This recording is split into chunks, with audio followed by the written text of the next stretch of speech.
Hey y'all, this is Moni. And this is Kat. Hey Kat. And this is the Fake Ass Book Club. Wait, can we both say it or no? Guys, welcome back. It's your girl, Moni. And this is Kat. Hey, Kat. Hey, Moni. What's up, friend? Oh, you know what's up. Oh, I do. Lots. Yeah. Lots and lots. Yeah. So welcome back, guys, just in time for us to break down this really fun episode. I think before we do, I don't know, do you want to... All right, let's announce it. We're going to announce it, our topic. We did announce it last week. So we are going to be reviewing Straw by Tyler Perry.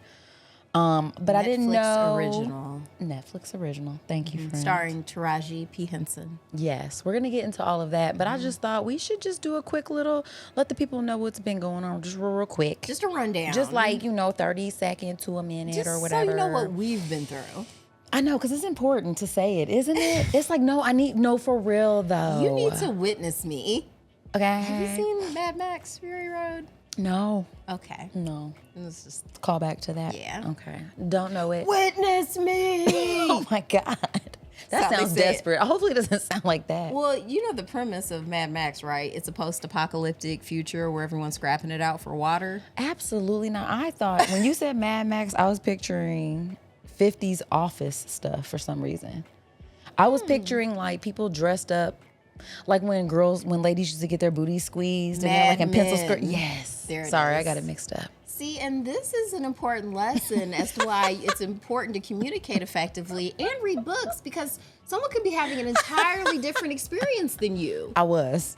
For sure. I was like, wait, what? I'm gonna keep bringing up that podcast. I'm gonna send that to Ro, because it's about the neuroscience behind storytelling and why fiction is important, and like in all of this different literature, a lot of times it's important to realize that the narrator isn't omnipotent most of the time. So I'm so glad you said that. Yeah, well, I'm just, but that's good stuff. What like really smart people. Thank you for repeating what really smart people said. Actual smart people who are like doing research, like they've got like microscopes and monocles, probably lab coats. Like monocles? I don't know. Monocles are just. I would think bifocals. I feel like the monocles are now just for fashion. Maybe he does use it to read. We're talking about one of my former professors I saw at PopCon, which is on the long list of things that Moni's about to read right now. It's just that, guys, I wanted you to know that summer's in full effect. We have been out in the streets. I don't think our social media has really reflected how busy we've been, but I wanted to take a minute before we get into this episode just to say shout out to Authentic Arts, DJ Mary Jane Foundation, all the sponsors of Artifact, because we had an amazing time there. We were tapped to be hosts at the Arts Garden downtown Indianapolis, which is, I don't know, I think the venue's amazing. I love it. You're like in a terrarium. It's so nice, so beautiful, and all of the artists. So we saw a lot of old friends and met some new friends. So just a really good time. We just, like you said, we just did PopCon Indy today. That was earlier today. We were at Podcast and Platforms doing our quarterly meetup for all the podcasting girls out there and guys and whoever's. But we just it's just been a lot going on. So I just wanted to make sure that we are out here in these streets, guys, doing the podcasting things, meeting new people, getting ideas for content. Because I was off tape, but we're also this week at Songs You Never Hear Out at Almost Famous. Great night. Definitely, it's a monthly event. So nice, so classy, so good. Is it last Thursday of the month? I think is how it works. Or I'm gonna yes and you because I don't know. I can't remember. It's always on a Thursday. I know that for sure. And that was a good time. Event. Really nice venue, very chill. I digress, you guys. We are gonna get into this episode because we have a lot to cover. I feel like. So let's tap in, you guys. I got to give you a little bit of a synopsis of this movie that we're reviewing this week. So in Straw, Tyler Perry delivers a tense psychological drama that explores the breaking point of a seemingly ordinary woman pushed to her emotional and moral limits. The story centers on a hardworking, mild-mannered single mother who has spent years quietly enduring life's burdens, strained relationships, financial hardship, and systemic inequalities. But when one final, seemingly minor injustice occurs, the last straw, it unleashes a chain of events that challenge her identity, ethics, and the limits of forgiveness. Wow. Wow, that sounds deep. Yeah. So that's what we're getting into, you guys. Tyler Perry. Before we tap in all the way, let's do what we always do, guys. We have to dedicate this episode. So, in true FAB form, hand over your hearts, you guys. This episode and every episode, we would like to thank our patrons. You guys are our inspiration to keep going. We truly do appreciate it. I know we say this every week. It is no less true. Thank you so much for your continued support. And on a serious note, even more serious note, I do want to dedicate this episode to anyone who's ever lost a child. I mean, you're allowed to go crazy. That's an unimaginable. I mean, I don't even think it should be allowed. I feel like you should. That should be against the rules. Right. Like reality should just shift and stop, and it'd be like, yeah, no, that can't happen. So just for anyone who's had that unique, awful experience in life, like shout out to you and your family, because I can't even imagine. What about you, Frank? Yes, and my dedication for this episode is going out to Karen Reed. You know what Karen Reed is? Yep. So, don't be trying to block it. I'm about to learn who she is. No, Karen Reed just got found not guilty of killing her boyfriend. The police were trying to set her up. What? It's a police? The police, Moni. If you can believe it. Can't believe it. Yes. So it happened out in Boston. It's been a whole thing. Look into it if you haven't seen it. Karen? But to anyone who's been a victim of abuse, and because so many times people get away with it. So it's so nice when people who have tried to, pin their dirty deeds on somebody else and it doesn't work. Damn. So, but I mean, dedication over, but it also kind of makes me think about Tyler Perry and the fact he's got some accusations flying around right now. Oh, wow. And I think it's natural to defend your faves. You know what I mean? Of course. It's very natural. There's nothing wrong with that instinct. It's like, I know my baby just bit you in the leg, but look at him. He's curious about the world. But after instinct, logic needs to kick in. And we have to be like, hey, is this a, credible claim? Because sometimes it's just some BS. We know that. Everybody can, like Karen Reed. They can sling some BS at you, but, wow. The truth will bear out. But unfortunately, we see that a lot of times people get in powerful positions and they abuse their power. I'd probably do it. I'm not saying I would sexually assault people, but I would probably use my power to get away with stuff that other people don't get away with. I mean, it does sound nice. Like cutting the line. Right, but I would just hope that the things that I was doing, aren't things like, life destroyers. Yeah, life destroyers. It's like, I got to go first. Career. No, or their soul. Yeah. You know what I mean? Like their ability to function in the world in a way that is not affecting every aspect of their life in a negative way. Yeah, giving people the PTSD. Yeah, that is just something you have to deal with forever. So yeah, I wouldn't. There's a thin line, apparently. So yes, abuse and perks. Passion, I guess. Yeah. I feel like abusers always like, I'm passionate. It's like I'm passionate. I can manage to not. Harness your passion for something that's not destructive. I don't understand why passion is always attributed to, the worst stuff. Punching a hole in a wall. Yeah, it's like, this feels. Yeah, passion was the maybe it ignited the thing, but what took over was something else. Yeah. You know what I mean? Yeah. So yeah, definitely. Well, okay, so do you want to get into his allegations now or later, or do we just get into the episode, friend? Because what do you think the people want? I think the people want to hear our review first, and then we can kind of pontificate on his. I'm inclined to agree with you. Okay, cool. So, we heard the synopsis, guys. So about Straw, just real quick. The film is written, directed, and produced by Tyler Perry. Big surprise. That's a lot of jobs. But also it says... it's kind of like how we write, produce, and edit the podcast.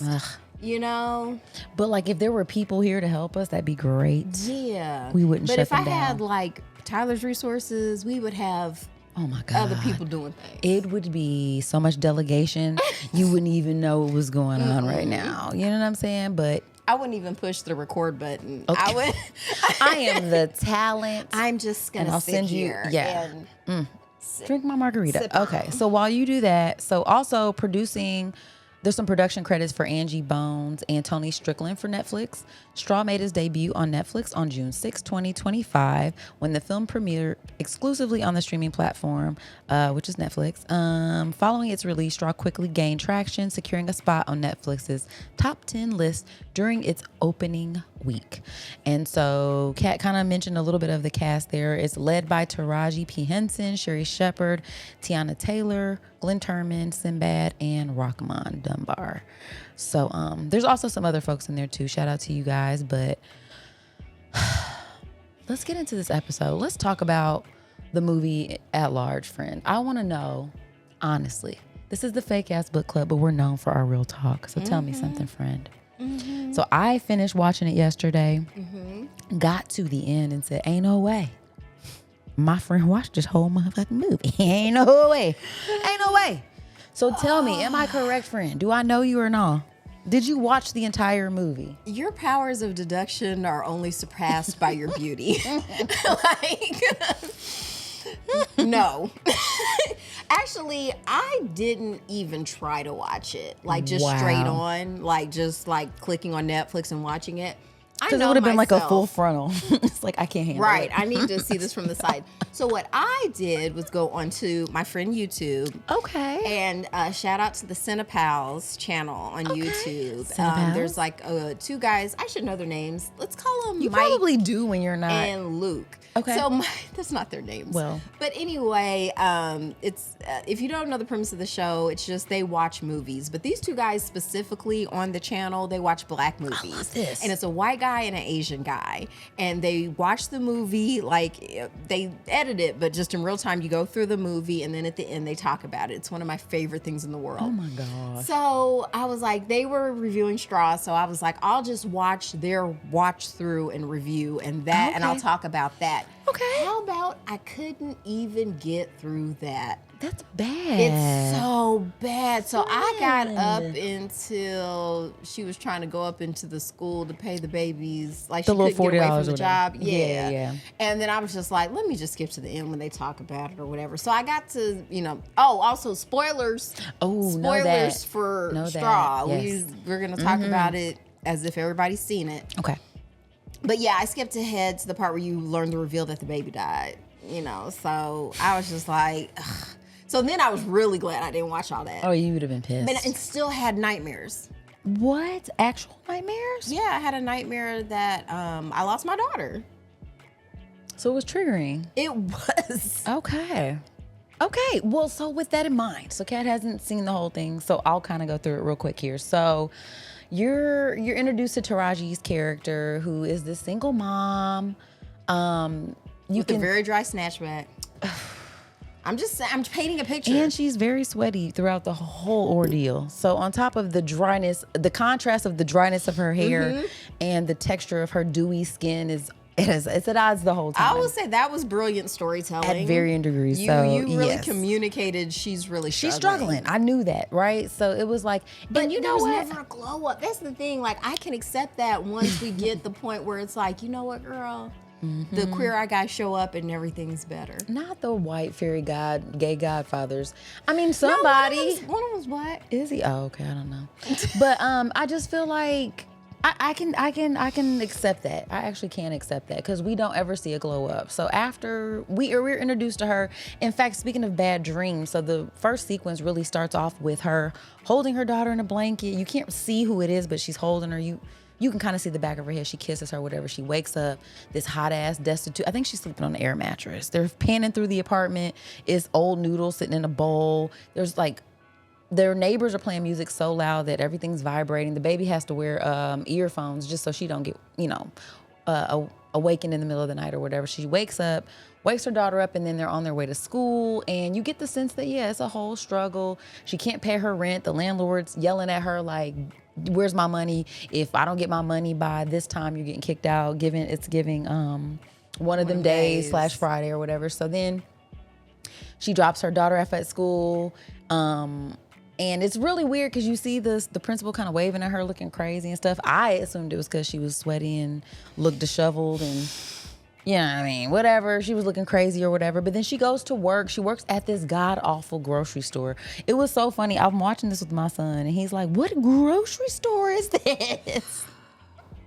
It wasn't highlighting black businesses very well because it was very unprofessional. And I was like, I could tell you that was Food Lion. Oh, my God. Is that a real? You didn't have Food Lions in Michigan? No. Oh. First of all, none of the local grocery stores were owned by black people, so that was already in the black neighborhoods. Not. It was always but I mean, we have Arab Safeway. Americans. Preston Safeway used to actually be nice, and then they just never maintained it. All the way sidebar out west. I was in California, Sacramento or something. I saw the nicest Safeway of my life. Oh. Didn't even know it could be that way. But back to the story. Anyway, she's at this raggedy grocery store. She works there. She goes into the back or whatever. It's like a super long line. It's the first of the month. So the implication is that all the blackies are there with their welfare checks, trying to to use their SNAP benefits. You know what I'm saying? I'm sure that they didn't deserve or whatever. Mm-hmm. I'm not saying that. I am. Yeah. So then, it's like, God forbid people get calories. So then she goes back there. Her boss is like, get your ass out there, run. And she shuffles back out there. Taylor from Different World. I didn't like him acting like he that. He was a piece of shit in this movie, guys. It was hard to watch. But also he was dark skinned. So if you're a dark skinned man in a Tyler Perry movie, you have to be evil. It's part of the whole thing. So he was evil. He was her evil boss. She gets out there. This lady has I feel like I'm saying so many details, but there's a part where she won't honor the SNAP benefits because it can only be used for certain things. And a guy like throws bottle at her feet and it's glass. So she has to go back and clean it up. And then she gets a call from her kid's school. She had to pull up at the school. So she leaves. Her boss was pissed and was like, you have 30 minutes or you're fired. So she leaves. She goes to the school. She pops in there. She tries to stop to get $40, I think, because her daughter earlier was like, they're making fun of me because we're poor and we don't have regular lunch or something. She didn't say anything, but she was like, I promise I'll bring the money. So she gets up there. CPS is there. And you see the daughter getting pulled away by these strangers, which I was trying to understand why she wasn't running over there. Because you just standing here is not enough to keep me from my daughter. You got me fucked up. Why did they call her if they're just having her taken away? To me, that would be like a bad thing to have you witness that. It would be. But once again, it don't even matter. It doesn't have to make sense. So then they take the girl away. She gets this business card. She goes back to work, okay? She goes back. It's 2 hours later. He's like, bitch, you're fired. You know what I'm saying? And she's like, okay, well, today's payday. I need my check. I got to pay my rent or whatever. And he's like, no, it'll be in the mail. That's our store policy, whatever. So she tried. So she's in there. She's just standing there like looking glazed over or whatever. And he's on the phone like, get out of here. This dude comes back and he's like, hey, where the Black and Miles at? Low-key, he's trying to actually stick up the place. So he like pulls a gun on them and stuff, asks for the money. He puts the money, Colonel Taylor puts the money on the table, her boss or whatever. And he's asking Taraji's character to pass the money to him. So she starts gathering it up and he's trying to take it from her. She's like trying to stuff it in her backpack. And she's like, yo, I'm broke and broke in. I need this money. And so then kids.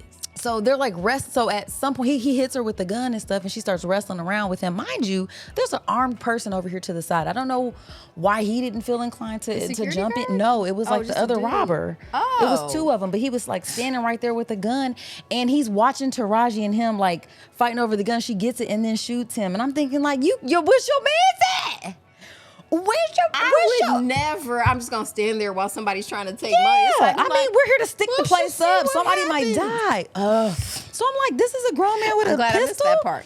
Dude, so he dies or whatever, and then her boss was trying to imply that he was like, you did this. This was a setup. You know them. So he calls the police and was like, yo, my employee, she's here. This stupid single mom trying to make her life. This dumb bitch. He didn't say all that, but that was the implication because he's dark skinned. Because he was the worst. He was so bad. It was just very bad leadership. He was Colonel Stinkmeaner. Okay, in a leadership position. Like, how do you think this is supposed to motivate people? Dude, just he was so awful. So then he's saying this stuff, and then she ends up shooting him. Oh. So now he's dead. I didn't see that part, but they talked about it. So she's like, she sees all the checks on the table. She's fumbling through trying to get her checks or whatever. So she gets her check. She goes across the street to the bank. Wait, what happened to the robbery money? It was in her backpack. Oh, she still got it. No, actually, did she even take it? Did she not take it? Because I'm saying I wouldn't need the check if I got the cash. No, I don't think she took it. She left it there. She just got her. She was just trying to cash her check. That's what we need to know about her character. Okay, she wasn't. Listen, I just want what's due. Okay, in for a penny, in for a pound. I already killed a man today. Dude. But also, and I skipped a bunch of stuff. So after I did. I'm sorry, y'all. This is why I'm doing the breakdowns. Okay, but at some point before she gets to the bank, she ends up having this run-in with the police where this dude basically, like, she gets pulled over.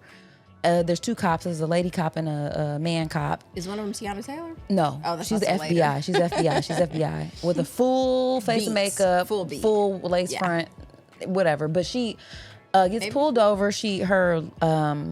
Her registration wasn't current, so she ends up getting a ticket. But then, like, the guy officer was really like going in at her and like, oh, she was driving to the bank and they were in traffic. I don't know if she kind of cut him off or something like that when she was leaving because she was in a hurry. He's like, bitch, you got 30 minutes to go to your school or whatever. So he ends up running her off the road and stuff and crashing her car and getting out and being like, bitch, I'll find a legal way to kill you. It escalated crazy. I was like, wait a minute, what? This police officer. So anyway, she ends up just getting a ticket. She goes to this bank. It was raining and stuff. Her car, no, oh my God.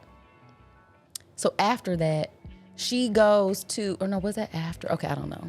I'm getting mixed up. It's fine. Just pick up where you Stay with me, guys. Okay. My whole thing is, I know she ends up holding up a bank, which is why I don't understand why she didn't take the money from the grocery store. She probably should have. Like, if we're just robbed, you know what I mean? But that's not what she was trying to do. She was trying to the baby was trying to cash her check, okay? So in the meantime, before she gets to the bank, that car thing happens with the police officer, right? So you see her internalizing that. Then she goes home and realizes that she got put out of her apartment and it's raining and all her stuff is out there. Her baby's medication's out there. And she's like, why? So she goes into the bank. She tries to cash this bloody check, right? In fact, it was closed. And the bank manager, when she tried to cash it earlier, it was a super long line. Sherry Shepherd was the bank manager. So she tried to go in there before and it was a long line or whatever. So she comes back after all this shit happens. And she was like, they were supposed to be closed, but the security guard just let her in because Sherry was like, man, clearly she's having a bad day. Let's let this lady come in. She comes in, she stands in line. She doesn't have her ID. Okay. Now, mind you, this is after she done popped old boy. Which is why I can't. Right. Everything. Right. Because don't you have to, I mean, here's my thing. If you're trying to do things the right way, you need to wait till the police come. You can't just leave a dead body on the scene that you shot. I need this $521 though. You feel me? But I'm, okay. So you have to stay here with us. This is where we are. We're in Tyler's universe. And we don't make the rules. I'm trying to picture him right. It's like, yeah, I'm gonna fuck him up with this. Yeah. Turn that corner quick. It was like, whoa. All right. So she's standing there in line or whatever. This lady, this teller does know her. She asks her for her ID. I don't have it. I can't cash her check. She was like, no, for real. Like, so mind you, she still has the gun from the holdup. It's in her backpack or whatever. She has this clear backpack. And then, she's like, no, I can't. And so then she ends up pulling the gun out and sticks it on there and is like, just cash my motherfucking check, bitch.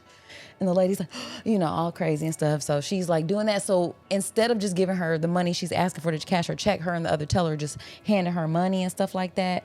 And then they push the silent alarm. So now the police are out there and this whole big thing happening out there. And the whole time, so like a lot of, so at this point in the movie, I remember looking at the timestamp and being like, so we've been on this trip for 52 minutes and there's still like 52 more to go. I was like, where else do we have to go? I'm already, my blood pressure's already high. This lady, when I say the worst day of her life, friend, like any tragedy that can befall you as a black person, or just as a person, happened to her. Police brutality, okay? Just a shitty landlord. You're already poor and black. No one likes you. Been abused your kids are getting messed, right, you're abused at the job. Your kids are getting made fun of. You look crazy. Like, I mean, so the rest of the movie is them in the bank and they think she has a bomb. Her daughter, Aria, is adorable. Okay, yes, they think she has a bomb. This is super crazy. Because she had a science fair project, which was like a battery operated something. And it was like some cans. It was some tape around it or whatever. So it escalated to the point where the FBI shows up too because the local police couldn't gather things together quick enough.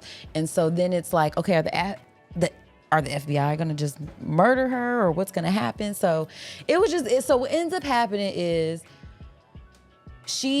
one of the tellers goes live, like has her phone on live, and while she's talking to Tiana Taylor's character, Tiana Taylor is an FBI agent, and she's not the like, you know how they always have somebody that's like the hostage negotiator. He got there and they were like, no, you know, she already built a rapport with her because, you know, she's a woman and stuff. She's like, let me try talking to her. So she's trying to tell her the story, and she's like, no, I'm not coming out because that one police officer threatened me. He's gonna shoot me. I'm not coming out. I'm not fucking coming out because he's trying to kill me. And they're like, who are you talking about? So they're trying to figure out what she's talking about to, you know, validate that story. But in the meantime, the FBI is just trying to shoot up some shit. So they're just like, look, we gonna storm the place, you know, if you don't get. And this is when I tuned back into Cinepals. Oh, is this in? Okay. So then there was like this, the live was her telling like all the stuff that had happened to her throughout the day. So as she's telling this whole story about dropping her daughter off at school and all the things that I went over out of order or whatever, you know, you see people seeing the story and they're like, no. Yeah, so everybody in the barbershops around the city. So now by this time, now we have now it's night. All of a sudden it's nighttime, okay? Because they've been there all day. And now she has a bunch of people out there like chanting her name with like banners we love up single moms because now. because men, she represents us and all this kind of stuff. And Sherry Shepherd's character, like there's one bank teller that's like, bitch, why are you being nice to her? She's holding us up in here. And she keeps, the whole thing is like, I'm not trying to hold y'all up. Like I need a minute to think. The whole time they think she has a bomb, she ends up explaining that it's not. And then she agrees to finally go out and meet them. But she has this moment where she pictures like the FBI popping down through like the ceiling with the lasers and shooting her. And you think it's the end of the movie, but it's not. But Sherry Shepherd's character is like, look, it would have been. She was like, I'm gonna walk out with you. You know what I'm saying? So they end up walking out together, and she backs up and everybody's like cheering her on and all that kind of stuff. And then that was the end, pretty much. I think you forgot the twist. What was the twist? I forgot. So she ends up, because they call her mother. Oh yes, the twist. and then we all went home. The twist. I forgot about that. Okay, tell us. I mean, I already spoiled it. No, say it though. This is important. I forgot about that. But I'm like, okay. The FBI, the police get the mom on the phone, and the mama's like, because Sherry Shepherd's character was like, it's for you. Yeah. This is so she has that hallucination of that happening, and then like the phone rings because the FBI had cut her phone, and they end up cutting it back on. It was her mom, and so she was talking to her mom, and she was like telling her everything, and she was like, she died. Your daughter died. And then she just like, oh my God, the acting. What I will say, Taraji acted her ass off, man. I mean, she's so good at her job, and she just is like crying and stuff like that. So that's when she agreed to walk out and stuff. Once she realized it, because she was like, okay, I'm about to go to jail. I'm gonna have to because I did murder somebody, but also, yeah. And so at the end, you guys, they end up showing a montage of everything that we had already seen. So we see the scene of her waking up in the morning, but it's just the baby's glasses on the bed, and then she do the Sixth Sense. Or I was thinking Beautiful Mind even, because like you're going through from the person's perspective, and then you realize like there's some mental health issues. Fight Club. I don't remember Fight Club was like that too, where he basically was hallucinating Brad Pitt. He was the other person, like he thought it was that. But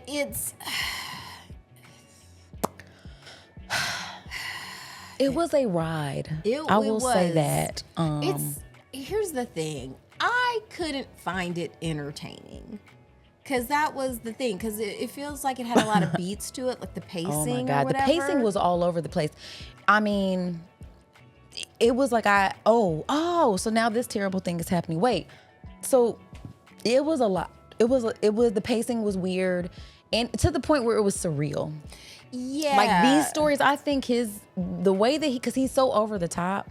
I feel like it's like more than soap opera. It's beyond. It's like soap opera on steroids. Maybe telenovela. That. Maybe kabuki theater. That. Because, it's an outsized reality. Very much so. But a lot of times when things are like that, it helps for things to have an unrealistic color palette. That's what I'm saying. So that your mind can visually know that you're kind of doing something different. So I feel like, who's the guy who did the Roald Dahl movies? I'm gonna look that up. Yes. You know what I'm 'Cause we talking about? reviewed That one or on the Netflix. Royal Tenenbaums. I'm just gonna look at. I know everyone's Okay. gonna be screaming at me, but he has a style. Right. I mean, I think because it's so over the top. Because what I will say is that the themes that I feel like he was trying to tackle in this film weren't bad themes. Like, you know, you get mental, right? You know what I'm saying? So I get it, but it's just like We need us a. it What we was need too to do much. is. I still have time this year because my resolution was to defeat racism. Whoa. So what we need to do is defeat racism so that we can get to socialism. Because the reason there's so much fighting against socialism in our country is because certain people don't want other certain people to get it. right. That's true. But it would reduce so much crime. Like if you Or don't like these crime, kinds of things. Yeah. Like, well, this Mental one, you health could- crime. This is a crime. Well, but yes, but it's precipitated off of. It didn't have to. It was so preventable. So preventable. So preventable, and the director I was trying to think of was Wes Anderson. Oh, okay. So yeah, Okay. he has this I've heard style of because him. he does like weird stuff too, but it looks weird. So when the people are doing weird Yes, you're stuff, like, it matches. Yeah. But like this looks like normal life, and Yeah. everybody's acting real weird.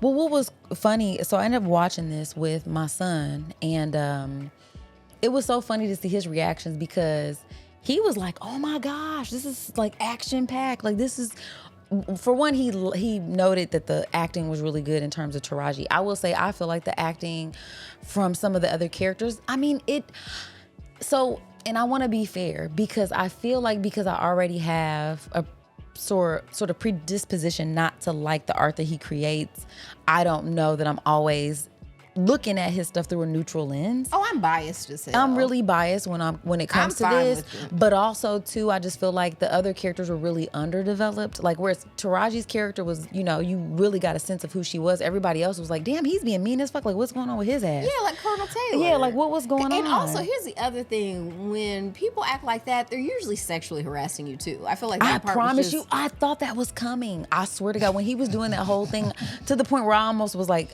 I might have to kick my son out because I'm not sure if this is gonna, because it's Tyler here. It could get wild. I was like, this might end up being something where he's like making her, you know, get on her knees and just give her a very aggressive blowjob or this something. money. Right. I thought it was gonna go that way, which I'm glad it didn't, Tyler. Thank you. Yeah, sparing us that. But at it was still least. very much like, yeah, this dark skinned man is gonna oppress you. So yeah, that was. And for people who don't know and don't watch Tyler Perry movies, Yes. that's a trope. It's a trope. Like because- I would suggest people look at Boondocks season 3 episode. What was that episode That called? I'm gonna look it up. episode, the air quotes Tyler Perry episode. Of course, they don't Yes. name him like that, Yeah, but they do. They they? think they say Tyler Perry in the episode. I don't think they named him something Let's see. else. It was two Look. names, but I don't think it was Tyler Perry. Oh, you're right. You're right. It was like we knew it was heavily implied that it was Tyler here Perry. we go. Boondocks Tyler Perry episode. He's been listening to me. Okay, so 7th episode of the 3rd season of the Boondocks. So what is episode? Granddad believes he will become Yeah. a superstar when he. It was Winston Jerome. Okay. Or no, he is cast as the leading man by Winston Jerome. Yeah, Winston Jerome. I was gonna say it was two names. It was and it's And wasn't that part of the name of the? Who is that author I hate milking my coffee? Eric Jerome Dickey. Yeah, so it might have been right in there too. Yeah, I think there because there was a lot of been in there, but it almost feels but I like was just saying it's a trope that he writes like the light skinned people as the heroes and the dark skinned people are the more urban as the bad guys. absolutely, and that was true to his style right there. So my 13-year-old was like, I mean, you know, it's the same way that I'm gonna compare this to, not a direct comparison, but like my son liking this to him liking White Girls. He wanted to watch that last weekend, so I sat and watched it with him. I never really liked that movie. What movie? White Girls by the Wayans brothers. Oh yeah, I was never my jam. So understand that it's a very specific kind of art, right? Like it's so in your face. It's like the jokes are so obvious. It's just like Slapstick. it's because I will like some slaps. I like some silly shit. I'm a silly bitch. I like silly stuff. But there's something about the execution that's just like, it's too much though. Yeah. It's almost like when you start enjoying wine for the first time, you start off with like sweet wine and you like the sweet wine, but like as you continue to drink wine, it's like, I can't keep drinking this shit because it's too sweet. It makes my teeth hurt and I need something with a little bit more depth. Yeah. So I think that although entertaining in the way that like, wow, I have whiplash in terms of like where the plot is taking us. It just felt like, wow, it could have just been called the very worst day of another black lady in America because they don't ever get to have shit ever. Yeah. Yeah. And I feel like that's a theme to a lot of his work. And I'm tired. You know, it'd be like, dude, I don't want to keep seeing oppressed single moms battle it out for their sanity and their lives. On the edge of, you know. Or if we're going to tell these stories, like you said, let's flesh out all the characters. Let's do it. Let's make it somewhat realistic, because I think he was trying to do the M. Night Shyamalan twist of like she was dead the whole time. Like with Bruce Willis. Oh, spoilers for Sixth Sense. But it's like you look back and when you actually rewatch the movie, you can tell with every scene that intention was there. But with this one, it doesn't really add up when you go back through the other scenes to be like, oh. Well, my son clocked it though, because he asked me right when he dropped that little girl off. He's like, why is that lady looking at her so weird? He's like, is she got a mental health issue? He actually kind of clocked it, which I thought was interesting. But didn't clock that the girl was dead. No, never clocked that. Like, but that something was wrong with her. Once again, like I was saying before, like a good writer, there would have been something where it's cognitive biases, so that when you go back, there is an internal logic where you're like, oh, I missed that. Even though you sprinkled it in front of me, I missed it because you had me looking somewhere else. I didn't miss nothing. It's like a little sleight of hand, like a literary sleight of hand. No, she was just having. Tyler Perry's hand is very heavy. Very. It's like too much salt. It's now like. Let me say, I want to, because we're being a little harsh. I don't think so. Well, I'm just saying, because there has been some of his work I enjoy. Of course, but I feel like we're just saying, like, in general. I feel like we're doing great. I feel like we are being fair, because people to know that he's made so much stuff that some of it's gonna be decent, right? You know what I mean? Just by sheer volume, just law of averages, it's not all terrible. Yeah, true that. I watched Greenleaf for a while. Oh yeah, I did too. It was pretty good. That was Tyler Perry too. It was on. Was it? I don't know. I feel like. Damn it, that might have just been on OWN. You might be right. It was a black production, so you said Tyler Perry. I was just like, oh God, and then like, he's got a series out now called Divorced Sisters. Oh my God. Let me see, Greenleaf. Damn it. It took me to actual. No. They're like, you want to go here, right? Greenleaf. Is Greenleaf a Tyler Perry show? No. Damn it. Oh, I tried. But I liked Why Did I Get Married? I found that entertaining. That was good. And for Color Girls. I never watched that one. It's really sad. I mean, I know the play though. Okay. But I just didn't see his iteration of it. Yeah, I didn't see his iteration of it. You're right. But that was a good production that has a name on it. Okay. And oh God, that's sad. And that's it. It's a better version of sad, because at least there's a redemption at the end. You know what I mean? At the end of Color Girls, like that's the whole part of the, poem and all these colors you go through. Like at the end, it's like we can find healing in community. I think, so maybe he was trying to illustrate that with Sherry Shepherd and her connection at the end, where like, she was like, I never had anybody stand in my corner before. Because I mean, one of the themes in there was just like the lack of community that she had, a lack of support from family, from friends, from her employers. And I think, so again, like these themes are real. These themes affect our lives, and you see it play out. But I don't think that you're doing these very serious themes any justice when you cartoonize them in a way. Yeah, that's not probably even a word, but you know what I'm saying? It's just like, cut you a break. Like, you do get bereavement if your daughter dies. You don't have to go to work the next day. Yeah, it's kind of and actually, I was so confused. Just like, of course, I was watching it through Cinephile, so I was like, wait, was her daughter ever alive, or did she just die? Yes, I was confused about when the daughter died. I still can't say that I know for sure when that my son and I actually talked about that at the end. It's like, when did she die though? Because I feel like it couldn't have been that. Maybe it was recent. I'm guessing it has to be recent. Okay. Because if it's not, then that's even worse, because it's like, why isn't somebody helping this lady? She shouldn't even be allowed to. She needs to be somewhere. Yeah. And I will say that, like, losing a child, especially like if you have your life is that like her, the way he painted the picture of her life was like, there was no breaks. I mean, like, again, you're getting pulled over and run off the road by the police.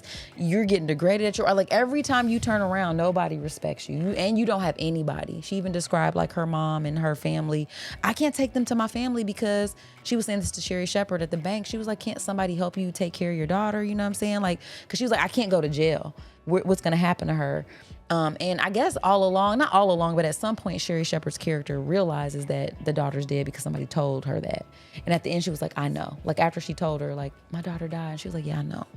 So it was just like, I don't know when it happened, but it's just, there are failures in our system, especially when it comes to people with mental health issues. You know, you close down, you shut down the funding for these things because, like you said, like, when you have socialized programs that help with that kind of stuff, because that kind of help is expensive, and you need people who are specialized to deal with that population. You don't want you don't want anybody just sitting with, your loved one who has mental health issues and trauma. I mean, losing a child, again, that's why I dedicated, this episode. I think about, my grandma who lost her son. He was 8. He had leukemia. So my uncle, never met him.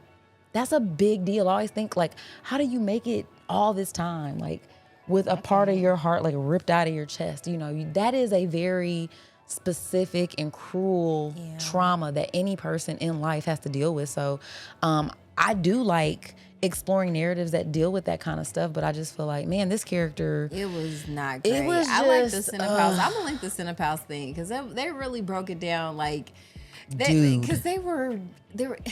They wanted, he was like, look, I appreciate Tyler Perry because he does a lot for a lot of Black people. So it's like, you want to encourage that ethos. But at the same time, he was like, I wish this was a different movie. It was just. And it reminds me a little bit of, because you were talking about how, like, we need these social systems. Yeah. Because one of the big themes of Joker, the first one. Oh, yeah. That was it, where he kind of went off the deep end because he wasn't able to get his meds anymore.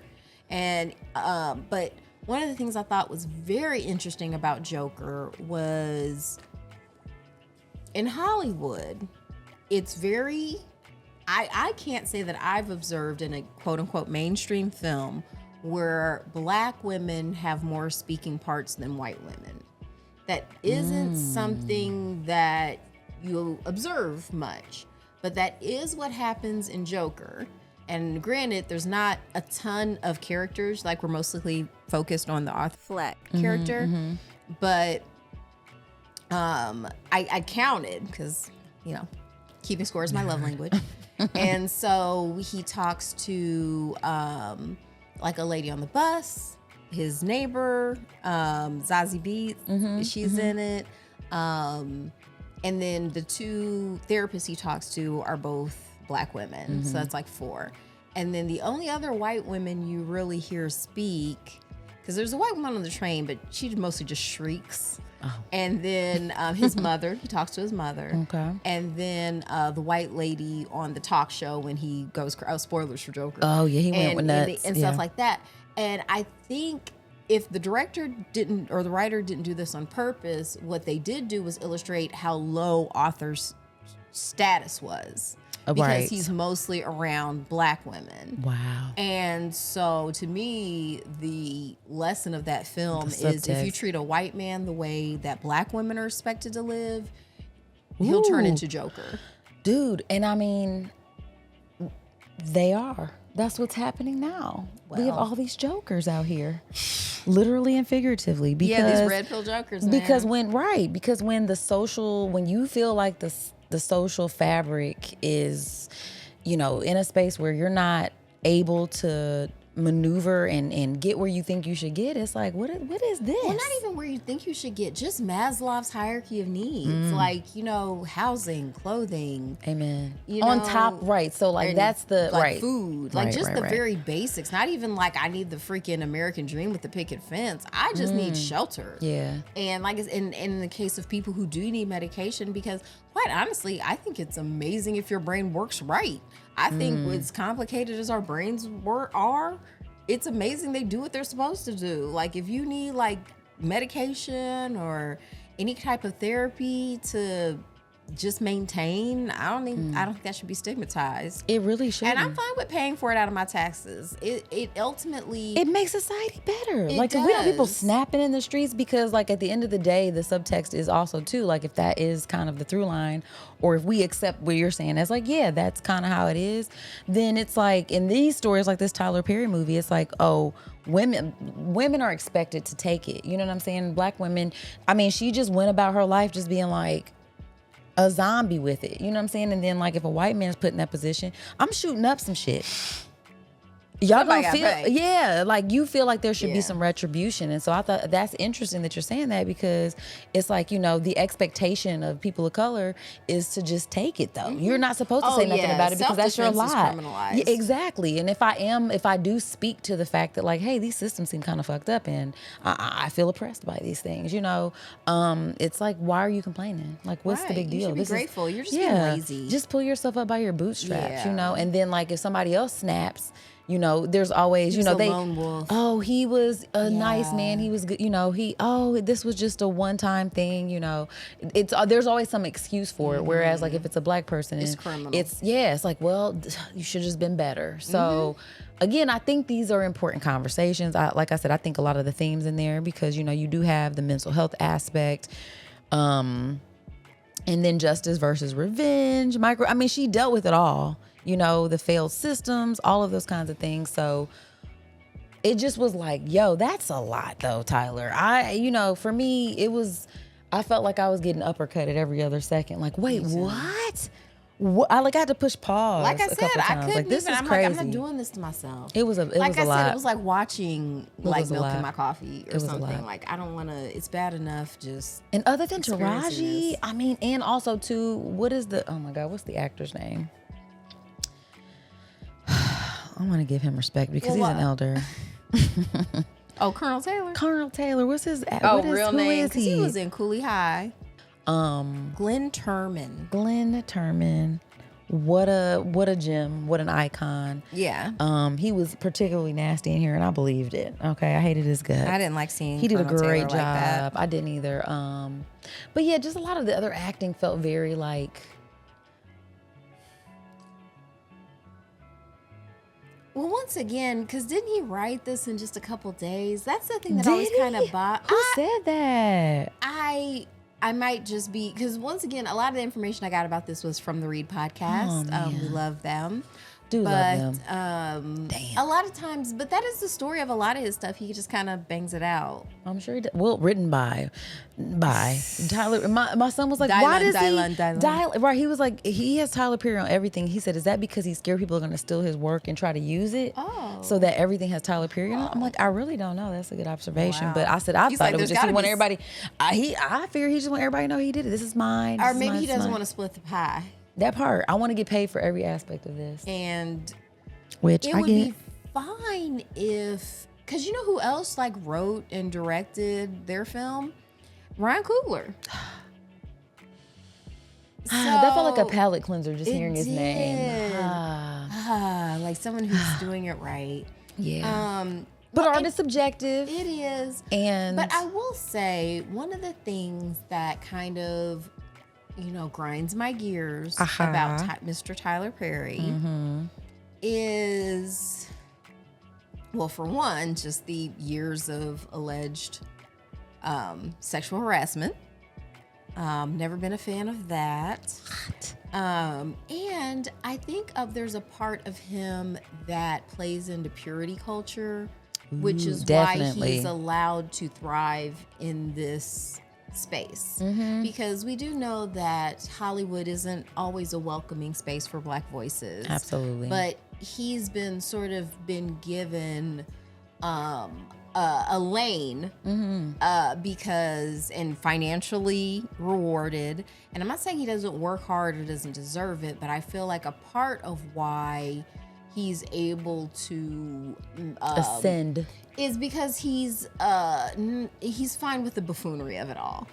and the purity culture of it all. So as long as he's holding up these tenets that sort of serve white supremacy, I feel like, yeah. Yeah. I agree. Thank you. That's very well put, friend. That's what I don't like. Well, you don't get to rate this because you didn't finish watching Well, wait, it. we need a break. Do you want to do a break, or are we not doing a break today? You want to just power through? Let's take a break, guys. Okay. We'll be right back.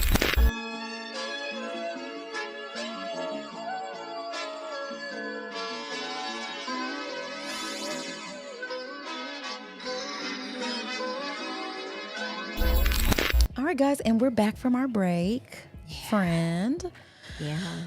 So I guess it's time to rate the Which I don't get story. to, and I'm fine with it because, yeah, I didn't sit and watch the movie from beginning to end. It might have been amazing. It might have changed my life. I don't know, but I'm willing to take that risk. Yeah, it was just so funny. I was like, no way she watched this all the way through. Ain't no way. Not without calling you. When Yeah, I know. You do. You'll be like, friend. That's her. Like, I can't do this no more. Right. Mama. Okay, so then if I had to rate this, I'm gonna give it, I mean, just based on Taraji, I have to give it 3 out of. That's pretty high. Yeah, because I mean, it would be a 2 if she wasn't in it. I can't give it a 1 just because I just won't because it's a black production. A lot of people, I mean, you know, just from the standpoint of like all the people who got jobs and all of that kind of stuff. The lace front that old girl had, Tiana Taylor, was terrible. It was just I think it's in everyone's contract that nobody's wig can be better than Medea's. I'm like, what is this? Okay, this is crazy. It was just unnecessarily bad. Because it's the thing that makes me think like he's okay with paying actors, but almost no one else in production. It's weird. Because that's the thing too. If I know one how you thing make about all that money. hairdressers, they want to get paid. And as they should. Yeah. As they should. And it's Atlanta, so it's kind of like, I Come just on, go man. somewhere else. It It looked like he plopped that wig up off a mannequin at DJ's Beauty and just slapped it on Tiana's head. One of them shake and goes. Just shake and go. Shake and bake, baby. So yeah, I'm giving it 3 because of Taraji. I feel like her performance carried the movie. She did a great job. I mean, the emotion and stuff like that. I think that it had a potential to be a good story because the themes in the story are good themes, but it was like a. I wish you it was had too watched dramatized, so you man. could compare it. God, we're just going for it here, aren't we? We're just gonna, it's just like, I want to be, like, I'm not the kind of girl that's gonna show up and you just sitting there with your out. Like, I'm gonna need you to, there has to be something else warm first, me up. please, because this is too much. I can't. I gotta go now. So it kind of felt like that, but 3 out of 5 shake and go wigs. Okay. The synthetic boys. Okay. Where you can see the lace clearly. Okay. We won't even get into all that. And why was she made up that hard for the FBI? Like, where? Not that you can't be an FBI agent and want a full beat, but it just felt very like, what? Once again, it isn't conducive. I guess to because I know how much that storytelling. makeup costs, and it's like if you were also a single mom, because she hit Taraji's character with that, like, I'm also like, I know your struggles because I've been there type shit, and it's like, you don't look like it.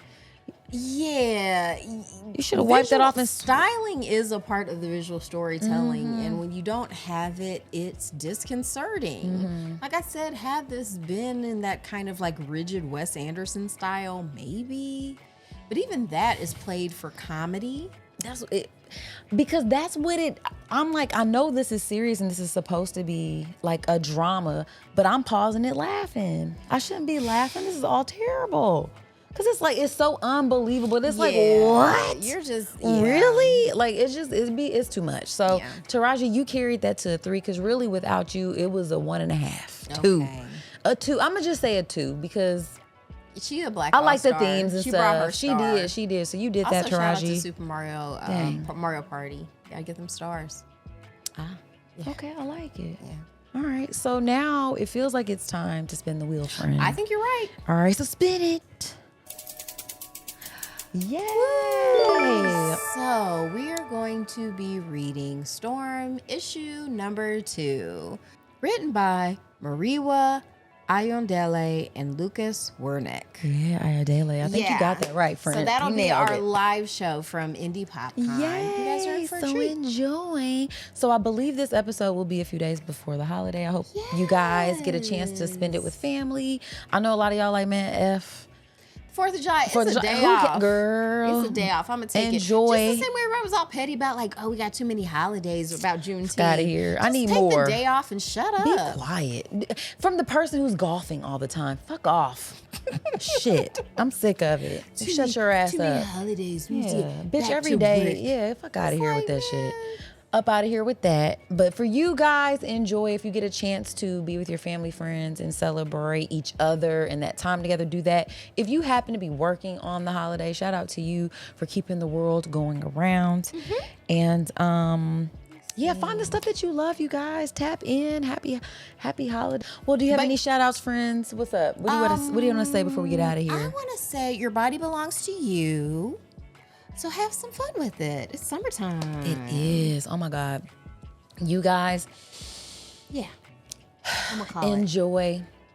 We love you. Thank you for joining us for another fun episode. And we'll see you next time. Bye. Before we go, we must give thanks to Urban Nerd for providing our music, and legal services were handled by Trezanae M. Atkins. If you like what you heard, please feel free to join us every Wednesday for another fake-ass book club. Cheers. Thank you guys for listening. You can check us out at thefabpodcast.com. Please subscribe, rate, and review our podcast wherever you're listening right now. We want to hear from you. Come put it in our life. Thanks again, and until next time, peace, love, and the Fake Ass Book Club. We out. I don't give a fuck.